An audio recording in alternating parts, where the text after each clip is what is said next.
Today on the WEInvested podcast, we have Anthony Amunategui, and he is the founder and CEO of the CDO Group. Anthony, how are you doing today? Wesley, I am so excited to be on your show. It's always fun when you and I get to spend some time together. It's Mm, amazing. Thanks for letting me on, having me on tonight. absolutely, man. I'm looking forward to this episode. You just bring so much good energy and so much wisdom, and this is what we need right now. But before we dive into it, would you mind just letting the people know how they can find you on the internet, via your website or social media? Absolutely. You can find me at Anthony you can find me at Anthony at cdogroup.com. Anthony, Anthony at cdogroup.com. Or you can find me at cdogroup.com. I'm the founder of the company. Or you can find me on all the regular Instagram and Facebook and all those. But Amunategui is Amunategui. Absolutely, absolutely. So let's just start from the top, man, and talk a little bit about, where you're from and where you grew up. Awesome. Wesley, I go way back to Florida. I was a little redneck kid, born in Florida. I grew up under a palm tree. We were dirt poor when we were kids, growing up, but we didn't know it, right? We didn't know we were dirt poor, and grew up in Pompano Beach, Florida. And for many years, my mother worked at Denny's. We were, a real poor family, and my dad died young, and my mother ended up remarrying, and later on in life, we ended up moving to Boca, which got us a little bit fancier neighborhood, Boca Raton, Florida. And my mother went back to school, and the husband she married, they did pretty well together.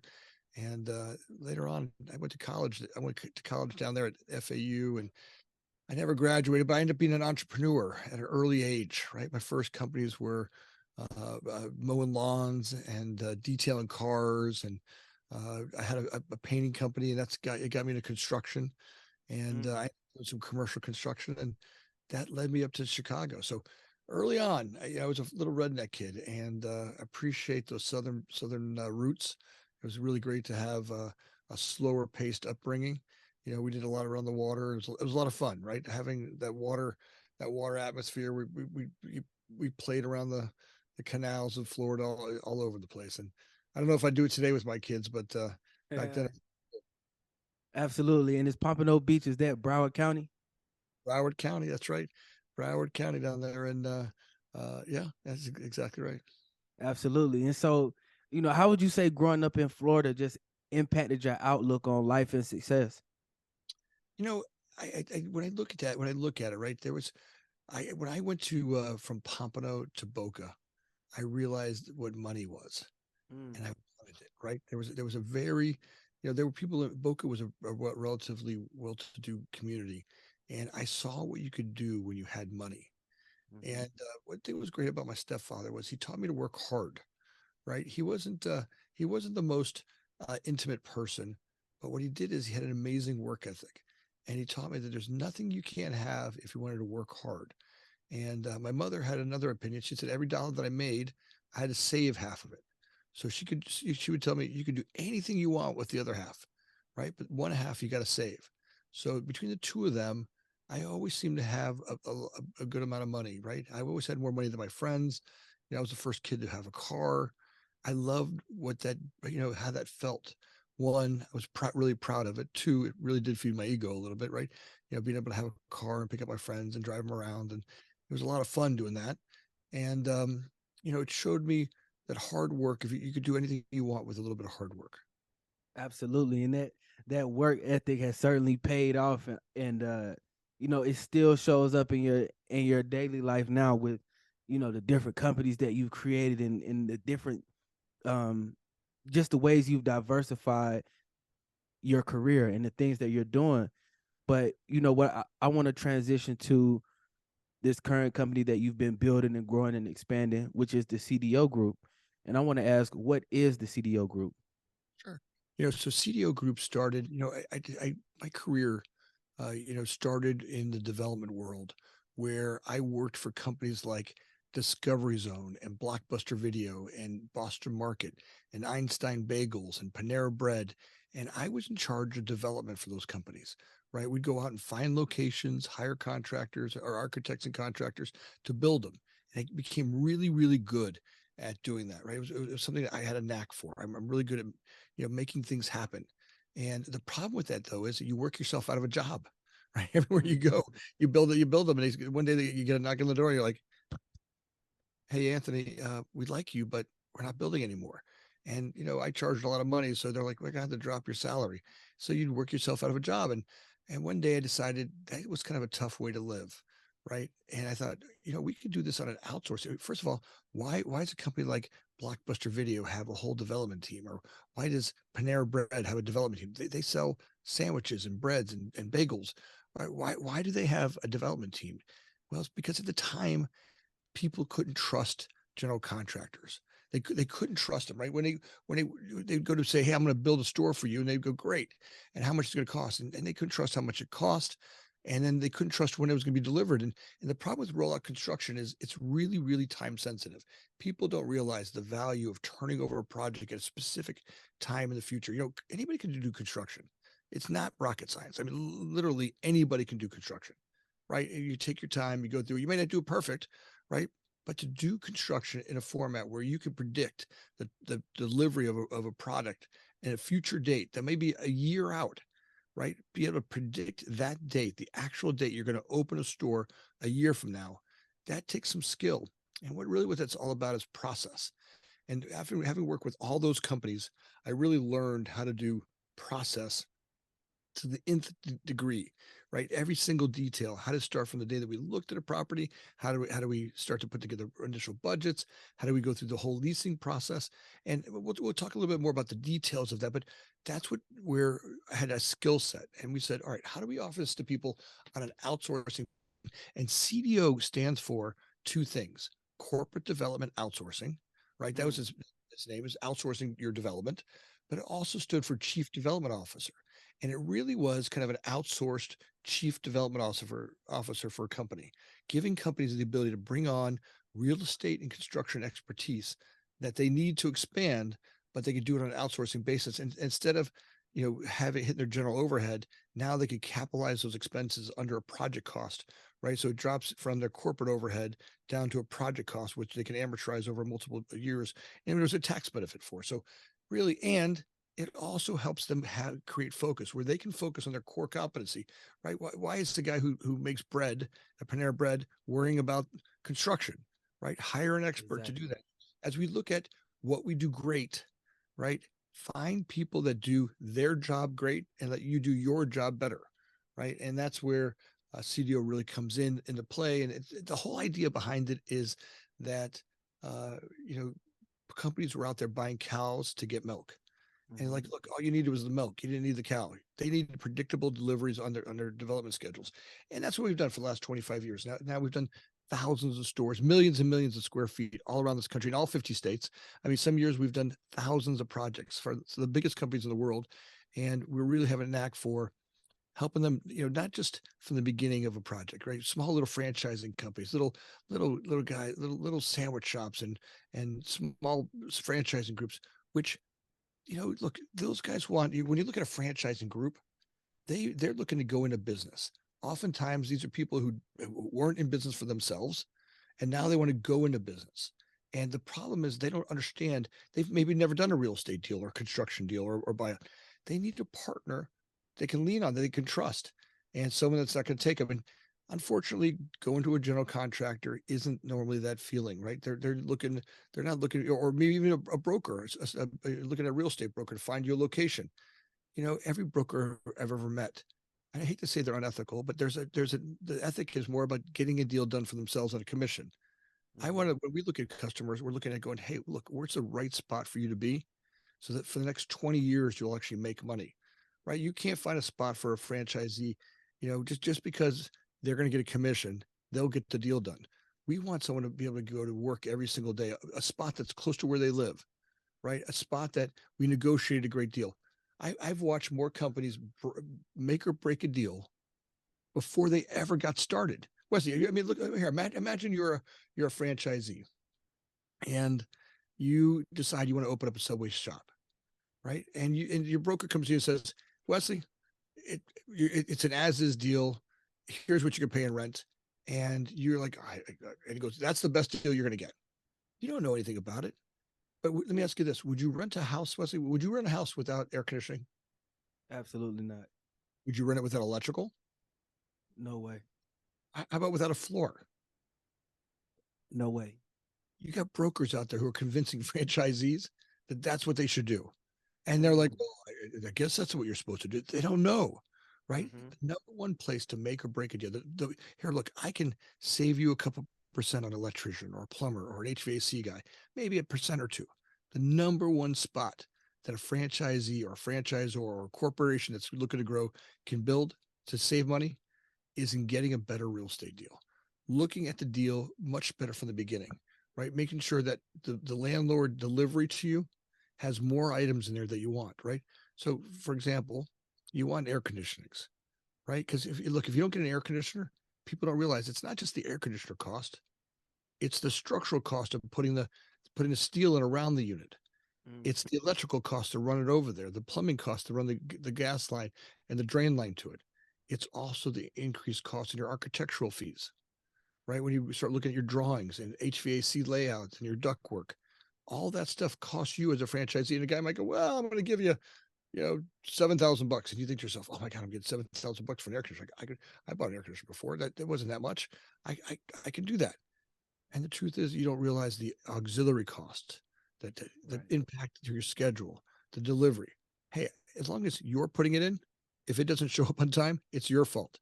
If I'm putting in, I can't get it delivered in time, it becomes my fault. Now I'm paying rent on a space that's not even open yet, right? How many franchisees make these silly mistakes they don't know they're doing? They get into business, and before they've even started, they're stepping on their own air hose. And that's really what's it. Look, we look at it for you. The whole idea is to be able to help somebody go through that process. And we've done it for thousands of franchisees a year. And we do a lot of corporations, a lot of corporate companies that hire us. The biggest ones, we build, there's some big hamburger brands that are on every corner. We build more of them than probably most people on the planet. We build, a lot of the fastest growing brands in the country. And why?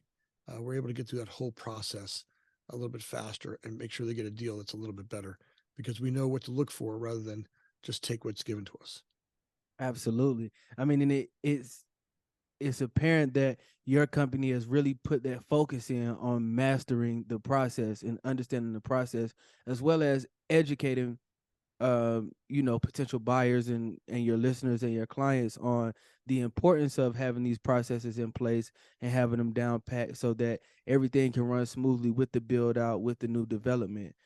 Something interesting that you said to me, or that you said while you were, a little bit earlier, is that you studied these different companies, you studied different corporations, you wanted to understand why Blockbuster needed a development group, or why Panera Bread needed a development group. And that just shows the importance of having that curiosity, which is something that I think is important for every entrepreneur to have, is to stay curious. But what I want to ask and understand is, how did you get started in this industry? What was the initial spark that got your interest in development? Completely by accident. At first I was going to be a stockbroker, right? Mm. I went to school to become an accountant or a stockbroker. I was going to be in the financial world, and it just happened to be that the market crashed in '87, and I had just got my Series 7. I was just become a broker. I hadn't graduated college yet, and I was broke. I literally was broke. And I went out and I figured out how to pressure clean people's sidewalks. I rented a pressure cleaner and I figured out how to go around and pressure clean sidewalks. And I could make $150 a day doing that when you were a kid, and it was great. And then I figured out how to do roofs and how to pressure clean roofs. And then I figured out how to paint roofs. And then that Mm. grew a little bit at a time, right? What was great about it, one of the things that really what helped me master it was I worked for this old broker, this old stockbroker, and he was a curmudgeon. I mean, a downright jerk, right? But he was a great. He was old. He'd come in and he'd bust your chops every single day, right? But today, I don't know the kids. I don't know. And when I say kid, when young people, I don't know. People understand what the value of working for a guy like that was. He was tough, but he would make me sit on the phone and start from the East Coast at 8 o'clock in the morning on the East Coast. And he had me stop at 7 o'clock at night on the West Coast. And I would literally dial for dollars all day long. And I would, he would call and, I had a pitch I'd have to do. And he would tell me, you can't put the phone down. You keep it up to your ear and you touch it with your finger, right? Your whole job is to keep dialing numbers. And he'd be, kid, put that phone back. You want to make anything, you're going to be nothing but bullshit. If you don't keep pushing that phone down, you're going to be nothing but bullshit. You want to be nothing but bullshit? And I would go, great. I got what you're saying. Because I knew he was successful and I wanted what he had. And I was willing to do what he told me to do to get what he had. Now, it wasn't easy, but the best thing that came out of that was I learned that talking to people on the phone, I wasn't going to die. Right. When I picked up that 300-pound phone or I walked up to someone and asked them for a deal, it was okay to ask for a deal. Right. I remember the first time I got I got a woman to send me $20,000 over the phone. I had never met her. Right. Imagine this was right here. I'm young. I'm a young kid. I'm maybe 19 years old. And a woman in Plano, Texas, I still remember what it was, Plano, Texas. She sends me 20,000. I'm on the phone. I just called her. It's called a front end close. It was one of the most amazing deals that ever happened. But in the call, I called hi. It represented who I was. I started to talk to her, build a reputation, a conversation with her, and really started to call. By the time the call was done, she was writing a check, and I was having it overnighted to our company for $20,000. And I realized that I could create a conversation, a visual. I could create a relationship just in language, right? And think about how that is today. People don't realize the value of being able to articulate a conversation out of nothing. Just being with someone in a way that allows you to communicate with them where they can trust you and they can hear your sincerity and feel your passion and know that you have something. Now, that wasn't easy at first. That took hundreds and hundreds and hundreds of phone calls. I probably worked for that guy for a long, it was a long period of time before that deal happened. And but I knew that if I kept dialing, and when that happened from there on out, I knew I could do it and I could talk differently to people. When I got on the phone with them, once you make that step and you cross over, oftentimes in life, when you expand into a new place that you learn, you're taking a step, but you don't know the ground's going to be there. Right? You ever had that feeling where we take a step, like when you started this podcast, you take a step and you're stepping out there, but you don't know the ground's going to be there when you get there. Like, are people going to listen to my podcast? And you're wildly successful, but at first you don't know that. There's a whole part of a creative guy like you that I know what you go through. You go through this creative energy where like, I want to do something, but what if they don't listen? What if I'm a fraud? Right? Same thing happens with all of us. There's not one of us that don't go through that. Anybody that pretends like they don't, they're silly. We all go through that expansion part, right? We take a step out somewhere new and we're a little bit afraid. We're not sure the ground's going to be there, but trusting somehow or another, our whole life and every life we ever lived, we've taken a step and the ground's always been there. The world's happening for us, right? And when we trust that, it's hard to see that sometimes, right? With all the noise in our lives and all the stuff that's happening. So that really was the fundamentals of what got me going was being able to make sales calls. And then when I got the painting company going, then I got a commercial project. And I remember my first commercial project was a Banana Republic. Right? Imagine this, Wesley. I'm this young guy. I meet this general contractor, and back then, these contractors would come into town, and they would meet you at a hotel, and they'd give you a set of plans. And I was maybe 19 or 20 by this point. I was young, and I get an opportunity to paint his Banana Republic. Now it was $5,000. I charged him 5,000. It was probably worth $8,000 or $9,000 at the time. But I never realized there were so many whites. Back then, Banana Republic had like 30 different kinds of whites. Like everything on it was like different white. You're like, oh my God. So this guy kind of maybe took me a little bit, but it was my first shot at figuring out how to show up in a mall, how to be able to get in there, what insurance was, right? How to write a commercial contract. And then I got to, once you break through that first one, then you get to learn how to do a second one. And then I got a discovery zone. And some guy recognized me there. And he said, man, you do this really smart. Back then, discovery zones, I don't know if you go to a discovery zone, it's a playground for kids. It's the ball bins and slides like you see at McDonald's, right? The big ball bins, and they're like a Chuck E. Cheese. And everything in there was a different color. The ductwork was one color and the electrical lines were another color. Every wall was a different color. And I realized that if I took all the ductwork and I put it out in the parking lot and I painted it all in the parking lot before they put it up in the air, I would have to, first of all, it was in Florida, and the higher you go on a job site, the hotter it is, right? There's no air conditioning under construction. You're up there and you're close to the roof, and it might be 20 degrees hotter up there, right? And Right. I didn't want to die. I was, I was a little kid. I don't like to sweat to death. I figured out I'll paint in the parking lot. They'll put it up there, and all I have to do is touch up where the fingerprints are. And some guy saw me do that. He's like, "Kid, that's genius.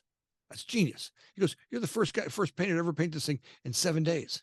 He goes, "Every other painter we ever had took a month or two to do this because they just went up there and they painted all by hand up in the air. Get up the ladder, go down the ladder, go up the ladder, go down the ladder." He goes, "It was genius."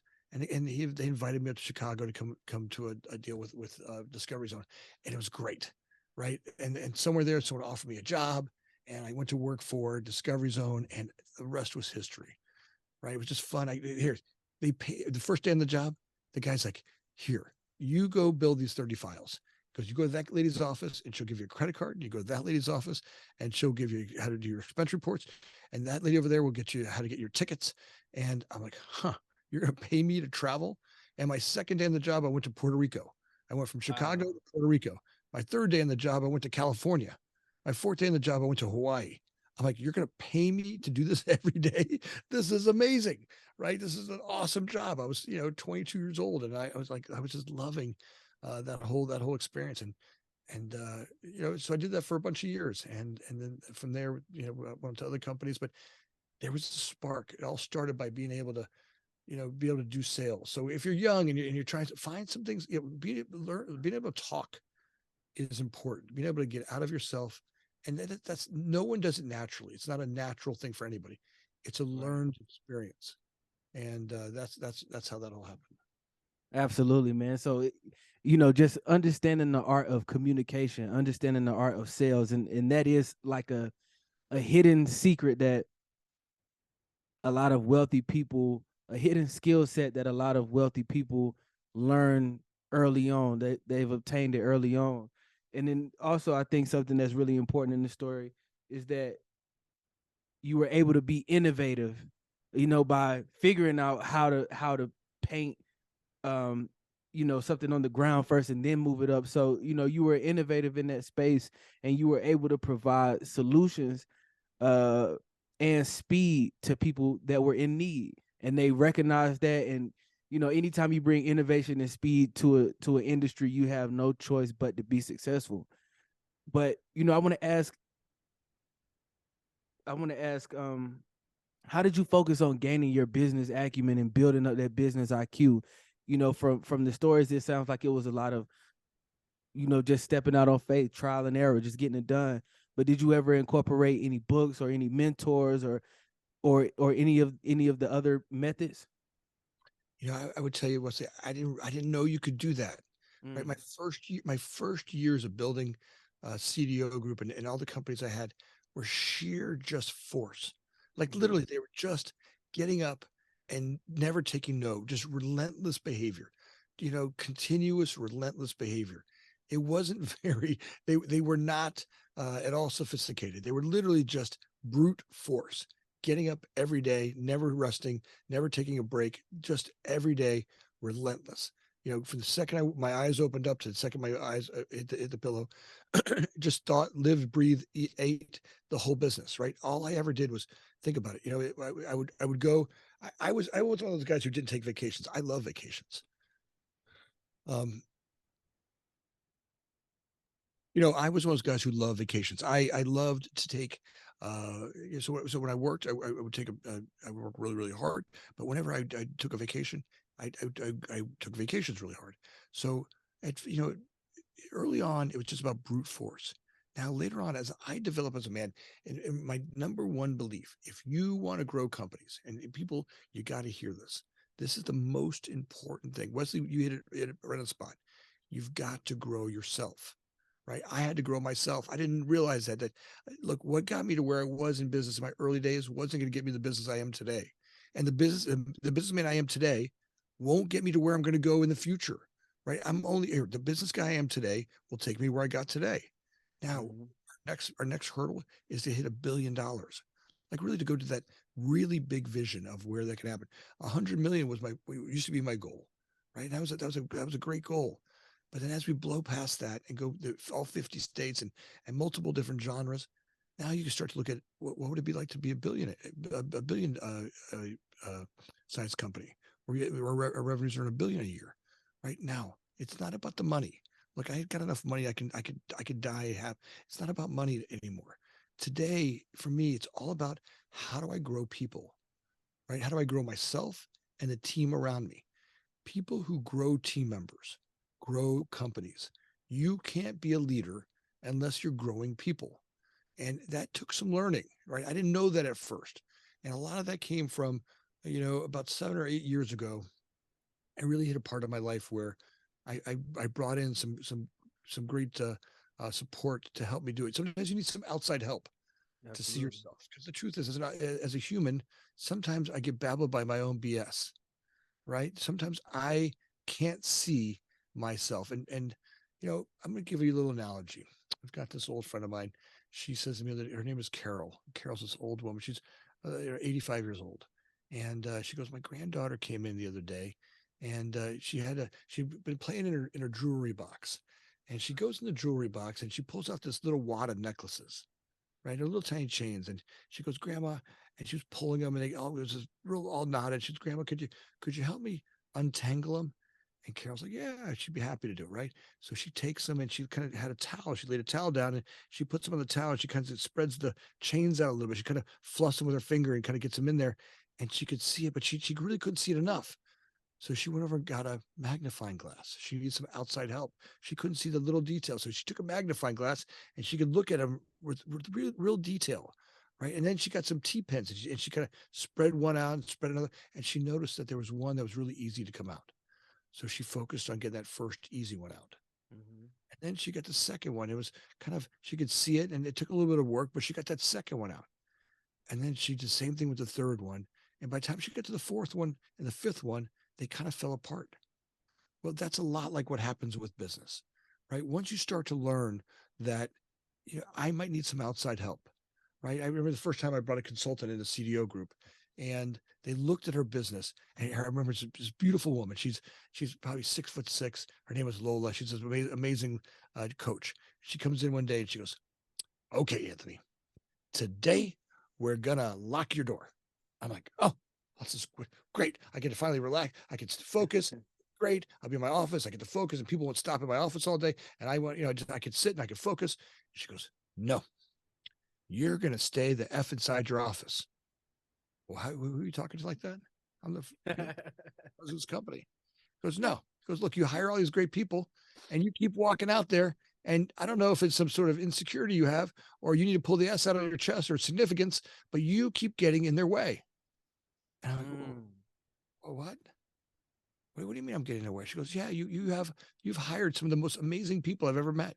You have great men and women that work for you, and you get in their way every day. We're going to have you get to meet with 7 people. There were 7 people that were on my leadership group. She goes, you get to meet with each one of them 1 hour a week, and you're not allowed to talk to other employees in the company about their performance or work. You can say hi to them, but you're only allowed to talk to those 7 people 1 hour a week. And I was like, what? What? It's like having a Italian guy with his hands tied.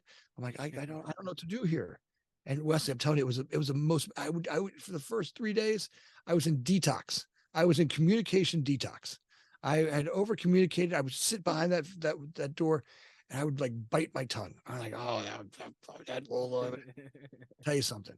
The most magical thing to happen was I learned how to let my leaders lead.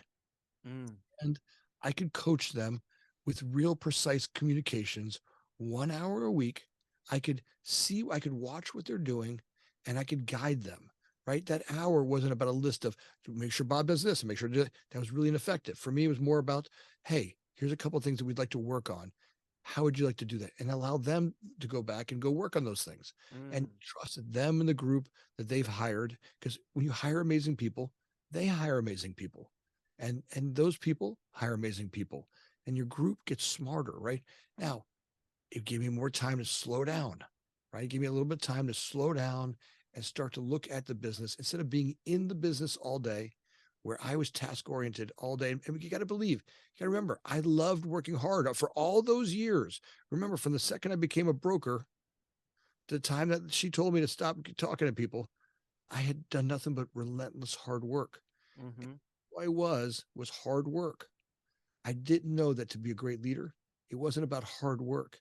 It was about relaxing for a second and thinking. It wasn't about being lazy. It wasn't about sitting back and doing nothing. It's now my job to think, right? My job is to look at the company and start to think about where we want to go, right? Mhm. To really think forward thinking. And that whole process changed things for me, right? So being able to look at that. And then I started learning, I started reading a lot of books, right? At first, I couldn't read books, right? 7 or 8 years ago, I couldn't read a book. I remember the first time I just worked so hard. It was never about reading books. I never slowed down enough to read books. I'd start a book, I'd get to the first sentence. I couldn't remember what I started the sentence with. The first book was the 7 Habits of Highly Effective People. That was the first book. And I committed, I'm going to read this book. And I read the book, and the first chapter, I couldn't get to I couldn't remember what the beginning of the chapter was. And I read it again. I read it again. I remember when I read through the entire book. I got to the last page. The feeling of having that read the 7 habits and having that whole thing put together for myself was amazing. I remember how one, it built great self-esteem. Remember, if you want to have self-esteem, you got to do esteemable acts. And reading a Mhm. whole book and meeting my commitment was a esteemable act, right? Absolutely. It was awesome, right? Finding that book and reading that book was great. And then from there, I got to go on to multiple other books. And today, it took my reading increased. Today, I read a book a week, and that's almost Wow. every once in a while. I'll get some bad habits. Always know the bad habits. You're never going to be perfect. You're never going to be pure as snow. Never going to happen. Never going to happen. There'll be times when I've got on internet binges and I've strolled through and I realize, man, it's like junk food for the brain or sports. I can get it caught on football days and watch, I call it junk food for my brain, right? Mhm. It's like I might as well be eating chips in my brain. And it's great. They're fun. But me watching other people play sports, which I love, isn't really helping the companies grow. And at the end of the day, I get more details about it when I listen to books or watch podcasts or listen to podcasts. Those are things that are healthy. It's like healthy food, not junk food for my brain. Absolutely, man. And I can relate with that 1000% as far as, like um you get so task oriented, you get so task focused, and you've been focused on accomplishing tasks and accomplishing these certain set of goals, and you've done it for majority of your life, but then you have to make a shift and just basically change everything that got you to this point. But then I guess that goes back to you know the point you made earlier that what I did to get here won't necessarily get me to that next level. You have to push yourself and evolve in order to make it to the next stage of life and in order to reach that $1 billion valuation. Um, and it's my assumption that in the businesses that you're in, from development to content creation, podcasts and TV shows, I can only imagine that how important it is for you to focus on and spend time building relationships, and not only just building relationships, but building meaningful and lasting and impacting relationships. So how do you personally focus on making new connections, meeting new people, and, just creating these new bonds? It's funny that as you get to to a point where you work on yourself, right, you become more interesting, Mm, right? It's actually true. it's easier, right? You have more to talk about. There's people get interested in talking with you. It just seems that as I do work on me, right? If I do work on me and focus on the stuff I have to do, right? What are my character defects, right? Character defects for me are like a whack-a-mole game, right? There's times when I eat well, I sleep well, or work out well, or what I mean by character defects are the things that in my life that I do that are healthy for me, right? What are the things that are really healthy for Anthony? Right? What's the parts of me that work on me as a person? If I want to be a great leader, I've got to take care of my body, my soul, right? I got to do the physical stuff that takes care of me, right? If I show up and I'm sluggish and I'm tired, and I'm there. If I'm not eating right? Those are to me, those are character defects, right? Hmm. And those affect my ability to be present with anybody. Now, as I started, at first, I used to think that going out partying with people was the best way to make friends. And I did my early years. You would take me out. I was the most fun to go out with. I'd get you out. I'd get you drunk. We'd have so much fun together. But the truth is, somewhere I would do something inappropriate, right? My actions were not in alignment with the message I would give about being a great leader. It's Mm-hmm. really tough to be a great leader when someone sees you act a fool, right? When you show up and you're doing foolish things.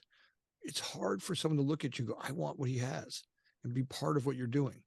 And somewhere in there, that became something. Like one of the things I did is I quit drinking. Like for me, I thought you had to drink to meet people. I really did believe that, and I think it's one of the biggest problems that we're having today is that most of us are either drinking or smoking too much dope. And look, all that time I've spent a lot of years doing that. And frankly, it served me for a little bit. But somewhere in there, if I want to get to the next level of what I want to do in life, it wasn't serving it. At a lower level, I could get away with it. I didn't have to be conscious. I didn't have to be present all the time. But today, I want to be able to walk in a room and have those micro sensitivities. I want to be able to feel what's happening in a room with people, right? And I have to be really not just physically conscious, right? Completely sober, right? I also have to be emotionally sober, right? I got to work on Mm. myself and this stuff. I can't walk into a room when I have bad relationships or when I'm out of integrity, right? I have to hold myself accountable for my integrity, for my intended actions and my unintended actions, right? So today, Definitely. if I want to be really, really be able to be in a room completely conscious, I have to be really, really cognizant of my behaviors. And that took a lot to figure out, right? It took a minute to figure out. And it's something that it comes and goes. It comes and goes. It's like the gym, right? I can go, I just had shoulder surgery. So right now I've gained 20 pounds and that just feels bad, right? You're in your spot where you're not working out and I made it back to the gym this week, and man, I can really start to feel. I could see getting back to where I was. Right. The same thing happens with all of my behaviors. There will be times when you're great, and there's times when you're not. Staying away from the shame part of it, and just knowing that you'll come and go as a leader. There'll be days when you're good, and there's days when you're not. But always try to do one more thing to head towards the right way. Right. If I can head in the right direction, there was a great restaurateur that I worked with, and he would say to his managers, "Just come in and do one thing every day in the restaurant to make it better. It doesn't have to be a big thing. Sometimes it was just like rearrange a flower arrangement, or clean the chairs, or touch up stains on the side of a bench or something. Like just do one thing every day." But the same thing happens as a leader. When I work on myself and I become more of a giver than a taker, I found out that money has never been a problem. I've made more money by giving it away.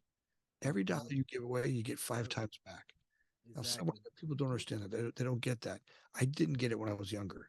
I didn't get it. I just thought, I saw those people in Boca. I wanted what they had, right? And I thought if I took that now, what I've learned is when I go out and serve others, when I give more value than they expect, when I go take care of a franchisee, I mean, really take care of them when they're scared going through the business deal and going through it and I hold their hands. It's not always the most profitable, right? I could be a lot more profitable if they knew what they were doing, right? Sometimes I have to slow down and hold someone's hands going through something.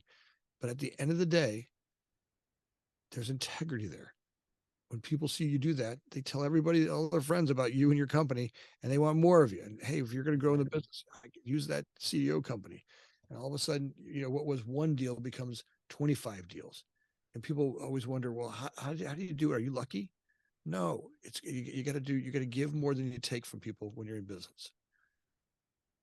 Man, I think you said something that was a real bar, like a real quotable, and I had to write it down. But it was, as you work on yourself, you become more interesting, and I think that's very true. When it's like when you work on yourself, when you focus on bettering yourself, it also just betters the people around you. It influences them to like, hey, I want to better myself too. I see, him going to the gym, so now I want to go to the gym and try to get right. So it definitely has like a domino effect. Um, and man, I mean, you just made so many great points as far as even being conscious and being aware, fully conscious, emotionally, physically, just being aware of your surroundings and being in tune with everything, and just being vigilant is a very important thing. And I think that can get lost in, like, especially in, like, in your youth. You think like, oh man, this is cool, this is the way to do, this is fun. But when you're aware of what's going on, you're more productive, you're more on point. You're just like, you're just a better version of yourself. Absolutely. There is a for we're all drinking off a fire hose. Wesley, come on. How many friends do you know that are just there? I mean, even in you're growing a podcast and the different things that you do in your life, right? You are one of the most creative people out there, and you're on the leading edge of creativity. And when you're doing that, right, like you do, you are on that leading edge, and sometimes that can feel really overwhelming, right? Because Mm-hmm. you don't know there's not a roadmap. No one else has done it the way you've done it. You're on a path that hasn't been charted yet, right? And now you're out there, and sometimes it feels easy to go to the well, maybe tonight I'll just have a couple beers. Mm-hmm. That was easy. Well, you know what? Maybe I'll go out and I'm a little overwhelmed. I'm a little tired. So you know what? Tonight maybe I'll have a martini. That was easy. Right. Oh, you know what? Tonight I'm a little frustrated. I worked hard. I deserve it. That was easy. Right. And then somehow you start pushing that button and you keep pushing Yep. that button and it doesn't work. Yep. And now you're drinking more. Now you're smoking more. That was easy. And Yep. all of a sudden it doesn't feel the same as it did back when the first time you did it. And Yep. that's what happened to me. For me, drinking and smoking pot was great. It's all great when I was young, right? And it felt good, right? It took off the pressure. I needed that relief valve. I thought I didn't know that it would be okay. I didn't know that being uncomfortable was really the gift. That I Mm. think a spot where you're uncomfortable, because in the uncomfortableness, that's where the creativity comes in. My creativity really happens when something uncomfortable is happening to me. Now, I didn't know that, so I would turn off the uncomfortableness with whatever outside influences I could. And sometimes it was drinking, sometimes it was pot, sometimes it was girls or spending or shopping or anger. Right? There's all kinds of things I did to shut off feeling uncomfortable. Right? And in that, there's the biggest lesson I had was I could not be in touch with really what was going on as long as those feelings were as long as that was happening outside of me. Now, I bring it back in and I go through the phases of, all right, I'm gonna do this. I'm gonna try to do this sober, right? And it took a little bit of time for me to figure out how to not drink. I'd go to dinners with people and they're like, "You don't drink anymore?" I'm like, "No, I'm gonna try this thing." And at first, I was like, "I don't know," but I did it for a year, and in the second year I did it, I made $6 million. Wow. Right? I mean, that was more money than I had made, in 10 years before that. I'd never made, it was like 5 or 600. Sometimes I make 300,000, sometimes I make 500,000. And those were okay years. They weren't bad for most people, but all of a sudden I'm making $6 million. Right? How did that happen? Well, I went to, people that you go partying with will give you one or two deals. But when you show up as an integrity in a company, they give you hundreds of deals. No partier you've ever met, no drunk you ever met. No one gives big programs to drunks. Yeah. They don't, right? They give you a couple of deals here, a couple of deals there because they're friends. They want to go drinking with you. They might give you some crumbs. But if you want the steak, you want you want to eat from the steak, you got to show up with complete integrity. And because at the end of the day, those people have their jobs on the line. They don't want to give Right. you a program or a project. And we do these massive rollout projects today. And then you're not going to give that to someone who doesn't have integrity. They want to know that when they give you something, they can trust that you and the company that you're around you is going to deliver on the promise. And so that's how you get the big deals, right? So it took a little bit to figure that out. Then all of a sudden sobriety became addictive, right? Being conscious and doing this, you're like, wow, if I can do that, what else Mm-hmm. could I do? Huh. Let's see. Let's see here. How can I find even a better team? I mean, work on more people, and I would read more books, and I'd get ideas from every book you read. Every book you read has something in it that's got gold, right? And when you can learn the gold and you can bring it back to others and help them become better people, like I say here at CDO Group, the mailman that walks in our company, his life is better because he walks in here. Because the way that we act, the way that we treat, our integrity we have around here, the mailman's life is better because he walks in this office. Now that's a tall order to work on. But what happens from there is our people start thinking about construction from a whole nother way. Construction and development is mostly run all around the world out of integrity, right? Most people don't understand that construction is a cluster of disasters. First of all, it starts off with a lie, right? If you really look at construction, let's just give you an example. You ready for a good example? Mm-hmm. So say Wesley, you want to build a Subway. Let's Mhm. say the Subway or Jimmy John's. Let's say it's $400,000 to build a Subway plus their equipment. Okay, so you got $400,000. Right now, to build that, we're going to go out and we're going to have 5 contractors bid it. Right? Let's just say we have contractor A, contractor B, contractor C, contractor D, contractor E. Right? You have the 5 contractors are going to bid it. Right now, each one of those contractors to build a Subway, let's say they have 25 subcontractors. There's a flooring guy, a lighting guy, a plumber, a HVAC subcontractor, a tile person. There's 20, a signage company, an equipment vendor, right? So you have 25 different people. Now, every contractor that bids it, they want to go to multiple subcontractors, right? So on every one of those line items, you might have 2 or 3 different bids from different people. So let's just imagine that you have 3 per line item. So that's 75 subcontractors bid for each general contractor. So it's 75, right? Mhm. Times 5. Let's say that all of them, for each subcontractor to stop their day, to go pull the plans out, to do a takeoff, takes them a day or 2 to put that together. Maybe it takes 1 or 2 people in their office to stop their day to put that bid together. It costs them $1,000. Let's say it costs. They don't get paid anything. You don't get Right. paid for bidding a contract. You spend $1,000 to bid that. Now that's 75,000 times 3, right? Per project. That's 150. That's $150,000 per general contractor times 5. Right now you have 5 of them doing it, and 4 of them are going to lose a job. Right. Right. So imagine that. So the industry, construction industry to begin with. So does that make sense? Right. So Absolutely. each group is spending $150,000 times 5, right? So what's that? $700,000? $750,000. So for a $400,000 Subway, the industry spends, people who made no money, they spent $750,000 just to bid the project out, and one company's going to get it. Now, the company that gets it, check this out, Wesley. Right, the company gets it. This is always fun. The company that gets it is the one that lied the most. So, Wesley, you say you're going to do it for $10. I come in and say, well, I can do it for $9. And some other jamoke comes in and says, hey, I'll do it for $8. And now the guy with $8, because you were the right price. I tried to underbid you and thought maybe if I'm really, really lean, I could figure out how to do it. Because it took the $10 you were saying to do it. Now the guy at $8 that comes in, he's now undercut all of us. But the problem is, can he perform at $8? Mm. So now the industry that already spent $750,000 before they started the project, now they're working with people who have very small margins. So that guy, in order to work, has to work multiple jobs. So when he says he's going to show up on Monday at 7 o'clock in the morning and he's going to do his project for you, and he's going to be done by Wednesday, he can't because he's working multiple jobs. So then Right. he doesn't get done what he's supposed to get done by Wednesday. So the guy that's coming in on Thursday to put the next item in, he can't do his job because the last guy didn't finish his job. So Right. now the industry has this domino effect of people who lie and then screw up the job for everybody else. And it happens over and over and over again. And people wonder, because construction people are the hardest working people in the world.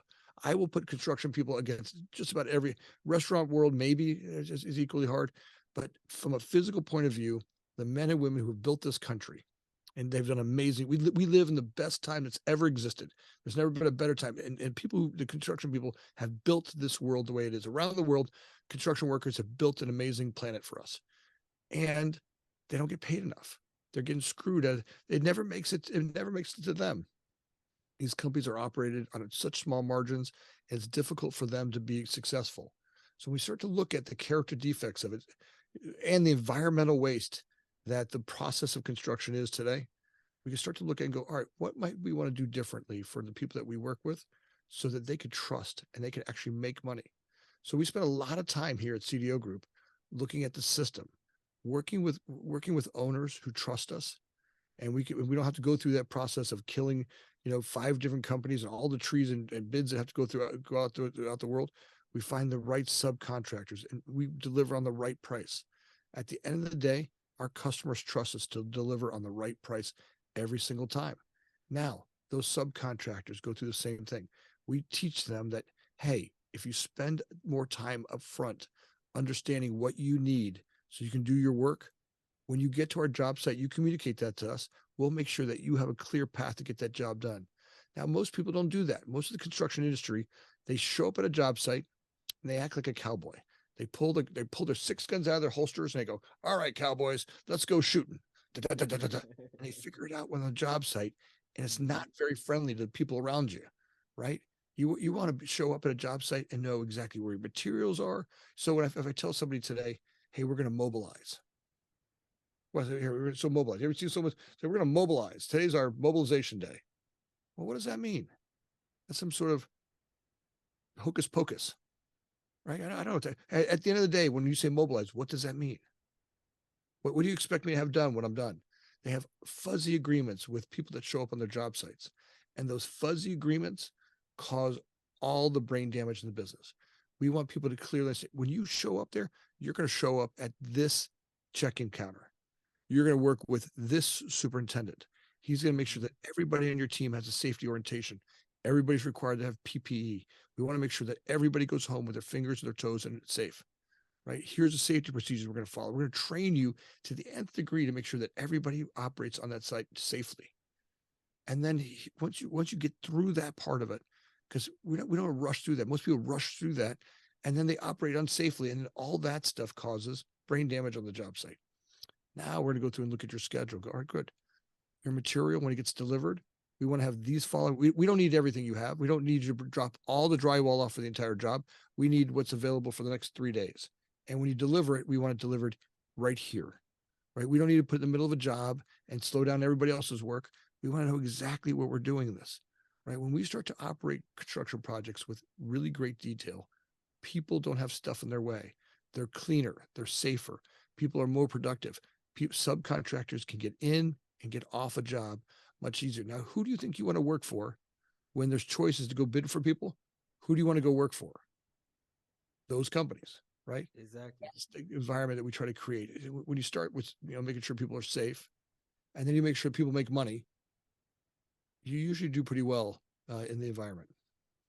I mean, in that type of wisdom and in understanding of the industry and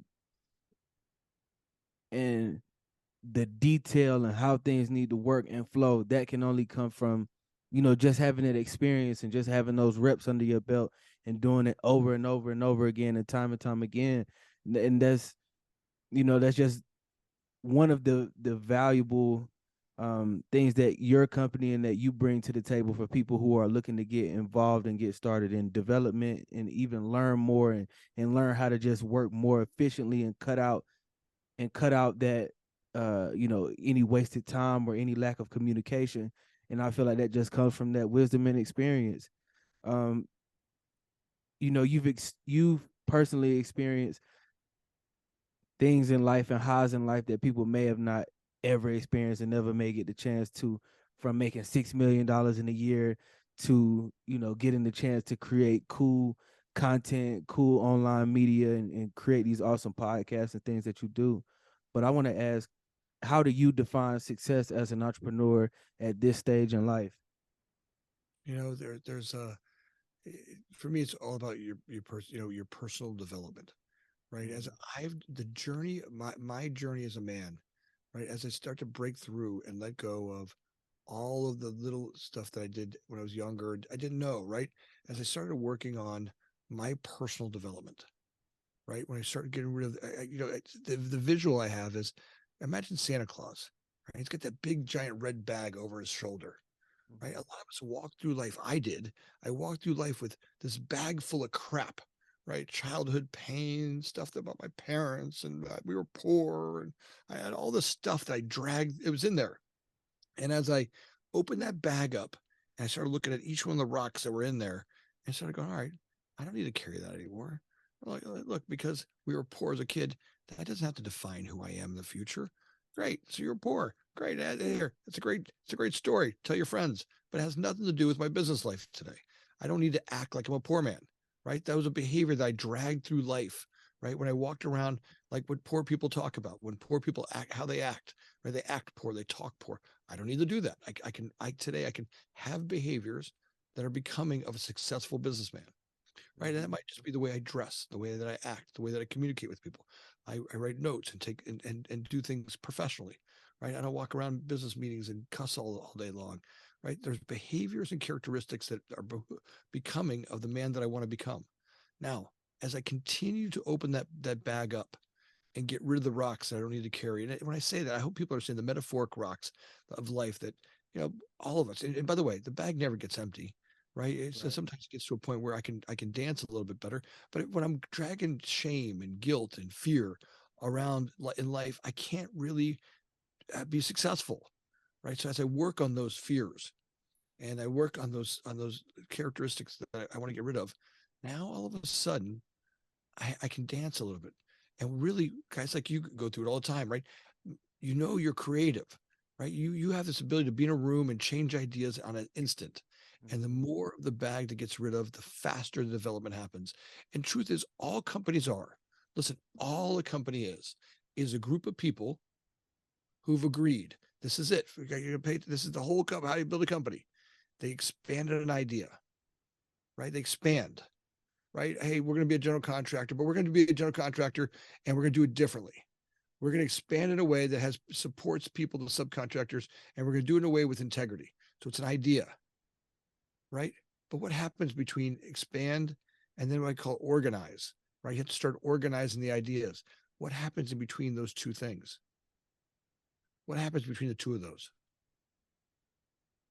It's confusing as hell, right? Every time you expand a business, and this is where most people give up right there. They get, hey, I'm going to go start a new company. I'm going to start hey, we're going to write schedules different. Well, Yep. what do you mean different? Well, and people get frustrated. They may stop, right? When you do a podcast, well, how am I going to market this thing? Look, you know what it is. You're doing a podcast. There's a billion ways to market your podcast, right? And in that you could get frustrated. Like, if I can't figure it out now, I'm just said I'm quitting, right? You get to a couple hundred of these things. You get a bad day, and all of a sudden your ego gets beaten up a little bit. You're like, that's it. I guess I'm giving. And people give up 5 seconds before the miracle. It's Mm-hmm. literally the next day that it was going to happen. They give up, and that tenacity, that walking, getting up, and not negotiating with yourself, right? Setting a plan. This is what we're going to do. We're going to do 200 of these episodes. My goal, or 300 or 500, whatever that's going to be. I'm going to do three podcasts a week, or whatever that goal is. It's going to be. We're going to set out our next construction schedule to be more detailed than ever. And you're going to set a goal, and then when you get to doing it, even if it's frustrating, you don't negotiate with yourself. You set a plan. You keep a plan. Now that's the hardest thing to know is you expand and then organize, expand and then organize. And if we can keep that mantra and just know that the confusing as hell is a gift, that literally that's the gift. People don't get that. People are like, it's confusing. I can't do it. I don't know how you entrepreneurs do it. They don't understand that that's the gift. They think that being frustrating and messed up is some sort of bad thing. I'm like, no, now you know you're growing. Look, if it wasn't unorganized, you'd still be doing what those people are doing, right? That's what management people do. Leaders are okay stand in the field of unknowing and trusting that their foot's going to touch the ground when it gets there. Their job is to really step out on the thin branches of life where not everybody else will go, and hold the high watch for people, that know that the people that you've got in your team, you hold a higher watch. You see them for who they're going to be sometimes, maybe not even for who they are, right? When I can see people for who they're going to be, all of a sudden there's a gift in that. And they, surprisingly, they start to show up as the person they get to be. They don't have to be the person they were. And that's a gift that leaders have as I work on me. I can't do that unless I work on me. I can't be broken and go expect to do great things for people. If I carry broken to a meeting, I'm going to show up broken, right? That old Anthony who showed up as a drunk in behaviors, no matter how much I acted, you stink like a drunk, right? Your behaviors and who you are kind of emanate from you. Mm-hmm. And it's hard. People will find you out. They'll know that you're a con. And somewhere in there, as we walk with integrity and you walk your walk and talk your talk, it's not always going to be perfect. I'm not saying that anybody's ever perfect. For Christ's sakes, today in the middle of a meeting, I was really unhappy with somebody. And they knew it, and I did not use the most appropriate communication to talk to them. I was dealing with some folks in Hollywood about a TV show that we're doing, and I just don't understand Hollywood. And my fear kicked up. I've been working the show for 3 years. I haven't sold the show. COVID kind of slowed it down. And part of me got scared that maybe we're not going to ever sell it. And I got frustrated, scared, and I acted like that in a meeting. But today I can go back and clean that up, right? Because I want to build long-term relationships with people I work with. And, not always are you going to be perfect. So just know that, right? If you were perfect, you'd be some sort of, God or something, but you're human. And part of this, when we get hungry, angry, lonely, or tired, those are the ones I got to watch out from, or scared, right? I was scared today, and I have hundreds of thousands of dollars in this project. The thought of it being a really expensive home movie could scare you, right? Absolutely. What does the future of CDO Group look like to you? Well, we're going to crush that $1 billion mark. We're starting to work now with, my first meeting this morning was with a group of developers that we're working with to really create construction artificial intelligence, right? To really take construction from the time that we, what's really fun about construction and where we're going is on the other side of this wall, right behind me, there's a wall here. On the other side of that wall, there's a big sign. It says dirt to dishes in 4 weeks. Right. That's a very auspicious, a very big goal, right? Bold. I call it audacious, our bold, audacious goal, right? And what that means to me is that we're gonna build ground up buildings in 4 weeks, right? So why? It's not just about being fast. It's about organizing construction in a way that we know exactly. So imagine what it's like to be able to give someone a schedule that says, "I want you to be on the job site at 8:47. I want you to be here carrying the following items. You pick up these parts and pieces here, and you're going to get these 6 things done today and know exactly what it is, right? Those are schedules that people that's a vision that people can see. And now they can prepare themselves and know that they're accountable for making sure that by the end of the day, they got those 6 items done. It's a lot different than showing up on a job site and you say, work hard. Like, because people do that all the time. I confuse working hard with productivity. And what we want to do is really create construction that's really detailed. So how do we do that? Well, we start with some real great technology that starts with understanding the dirt better, right? Imagine this: there's thousands, maybe millions of pieces of property around this country that people collect data on every single day, right? They go out, they measure it, they check it, they do soil samples, they know all the characteristics of that piece of dirt, and we gather all that and we give it to a structural engineer. And that structural engineer designs the structure for the building. And then that's given to an architect. All the data that we collect doesn't keep going with the building. They leave it in the structural engineer's office, and the architect moves forward. He goes, I don't really need that information, but we've gathered it all. And today with blockchain technology, we're working at taking all that data and keeping that with the building so that for the forever and ever and ever, as we build, the data that we collect on a project will make all future developments we do on that property happen faster. We'll know those characteristics even better. We'll know the performance measurements of that, and that'll help the data of all the other structures that we build going forward. So today we're starting to really put in place blockchain technology with properties and start to look at the development deal. So imagine being able to go around a neighborhood and as your blockbuster or you're the next sandwich shop that wants to grow. As you look at a property, you can figure out the development cost in an instant. In today's time, that takes 16 or 18 months to do a real estate deal, which is really time consuming and not very productive. So in the future, we'll be able to do real estate deals a lot faster and go from real estate deal to design development much faster and get through permitting a lot faster. And that ultimately will make the marketplace, move. Imagine how inefficient it is for people to go through all those processes we talked about: bad bidding, the architectural design stuff. There's, permitting's a nightmare in most cities. It takes months and months and months for property. Imagine being an owner and you're paying rent on a space that you haven't even opened yet. Right. Does you think that's putting some lead shoes on a new business owner? The money they need to get themselves out of those first years of development. Now they're taking all that capital from them. It's hindering their ability to be successful right off the get go. So we're working on all kinds of cool technology now to help that stuff out. Man.